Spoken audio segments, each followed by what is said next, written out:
Hey there, Ashley here with the Love and Light School of Crystal Therapy, and I am so excited in this video to give you a little tour of my brand new book, Crystals for Energy Healing, a practical source book of 100 crystals.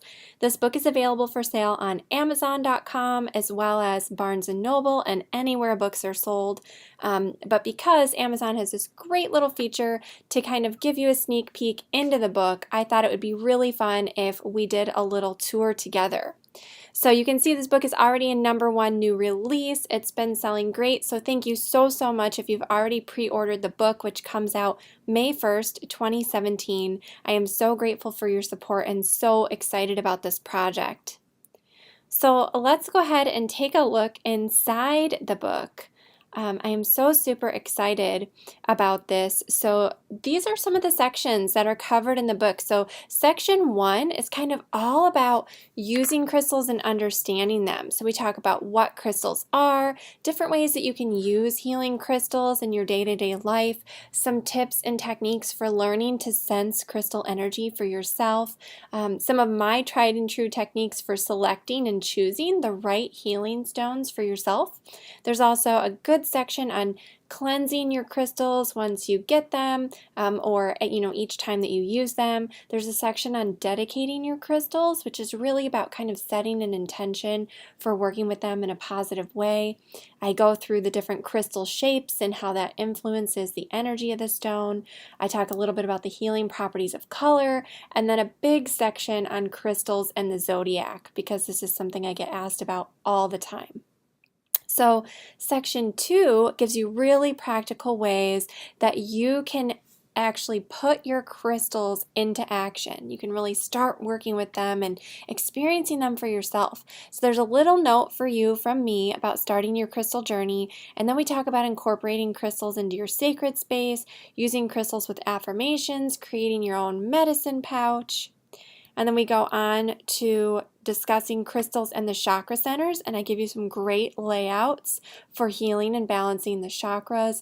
And then there are some other layouts in here for some common emotional and spiritual things that you may need some assistance with.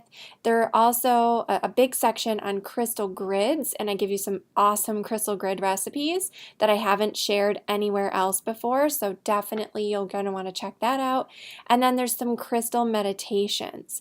Now, then you get to section 3, which is the crystal source book. And I'm going to tell you, when I was first approached by the publisher to create this crystal source book, I was a little apprehensive, right? Because there's so many guidebooks out there to crystals, and I really wasn't sure if this was the right project. But then when I got to speaking with the publisher a little bit more about their vision for the book, this was something different. So in this source book, I've gotten to include tons and tons of crystals that are not commonly discussed in other guidebooks to crystals.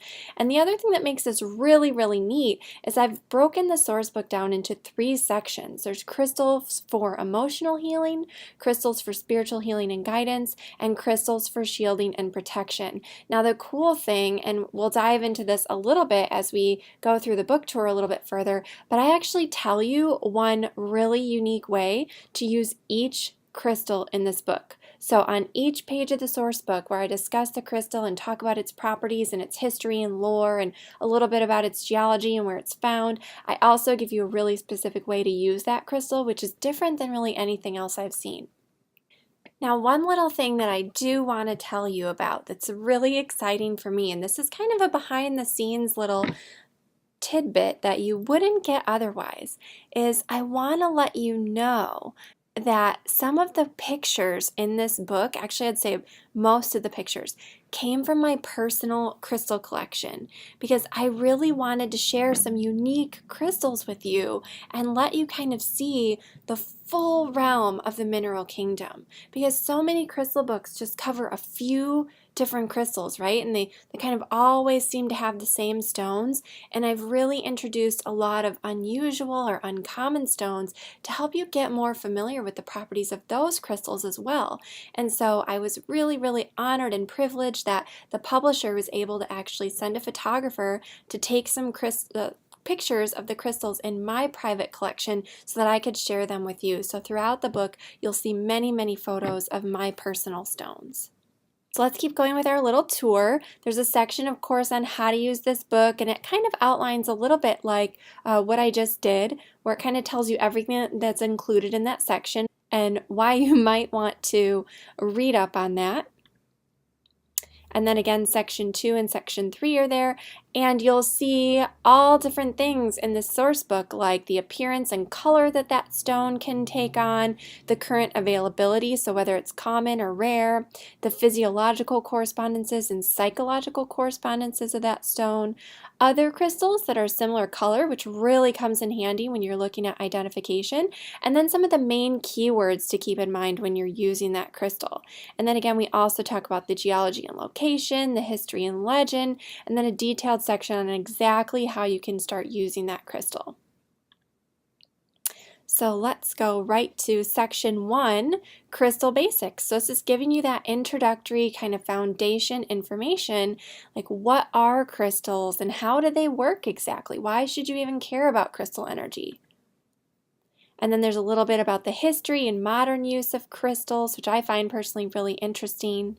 And then when I start to get into ways to use crystals, I'm a huge proponent of using a crystal journal to kind of track your results and see what happens when you start to use your crystals. So I think you'll really enjoy those exercises. Then, there are just some other really common ways of using crystals like divination, meditation, cleansing your space, developing your intuition, helping you with personal growth. These are all really great ways that crystals can play a big part in creating positive transformation in your life. I have, again, those tips on learning to sense crystal energy for yourself, how to select your healing stones, different ways you should select your crystals. So you'll also see there's some sections in here about some other ways to use crystals, like crystal dreaming, helping use a pendulum to select your crystals. There's a section on receiving crystals as gifts, which is of course the best way to get a new crystal. You'll also see specific techniques on different ways to cleanse your crystals and exactly when and how you should do that. The section on dedicating your crystals so that you can really bond and connect with the energy of your healing stones. And I've included a little ritual for your crystal dedication with some specific dedications that you can perform. And then of course that section on the different crystal shapes and how this influences the energy and why that's so important. See, there are even some little bits of information about different shapes that are carved, like little heart symbols and things like that, palm stones, crystal balls, crystal wands, of course, very, very popular for massage and reflexology, as well as energy healing and chakra work. Crystal skulls make a little appearance in this book, as do Merkabas.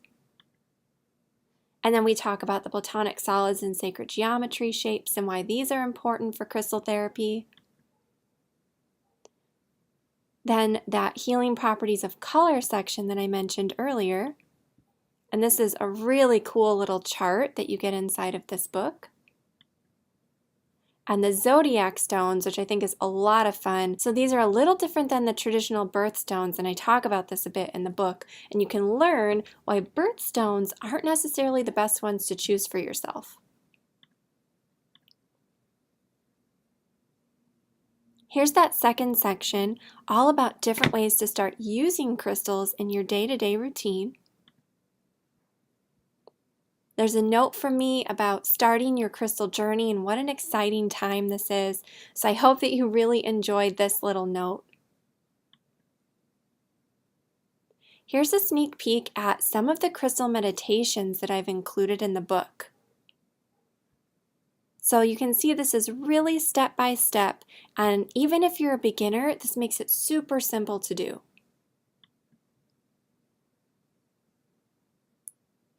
Here's a sneak peek at one of the very special crystal layouts that I created just for this guidebook, and I think that you're really going to enjoy it. This section is all on the power of crystals and affirmations. If you know me as a teacher, then you know how important I think that intentions and affirmations are to crystal work. So this was a big part of what I wanted to include in the book as well. There's a section on creating your own affirmation journal and some things to help you get started writing your first affirmations if it's something that you're unfamiliar with. You'll also see a section on using your affirmation journal so that you can actually really put it into practice. This isn't something that you just do once and forget about. This is something that you really create a routine for. And of course, here's that great section on creating and using a crystal medicine pouch. This is a really helpful and simple practice that anyone can do to carry crystal energy with them every day. There's a little bit about me here. There's a fun bio with maybe even some things that you didn't know about me, so I definitely recommend checking that out. And then some further reading. Now, these are really great resources that I've referenced while putting this book together. So if there's something that, really caught your attention, you want to learn a little bit more about, definitely check out the further reading section. Then there's a really helpful glossary. So throughout the book, I might use a term that you're unfamiliar with.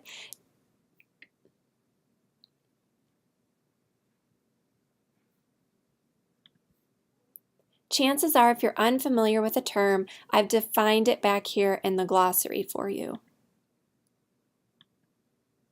Then, of course, there's an index like in all good books, so you can look up a particular crystal, find out exactly what page it's on, look up a particular concept that we talked about like emotional well-being or egg-shaped stones or something like that, and you'll be able to go right to that section in the book.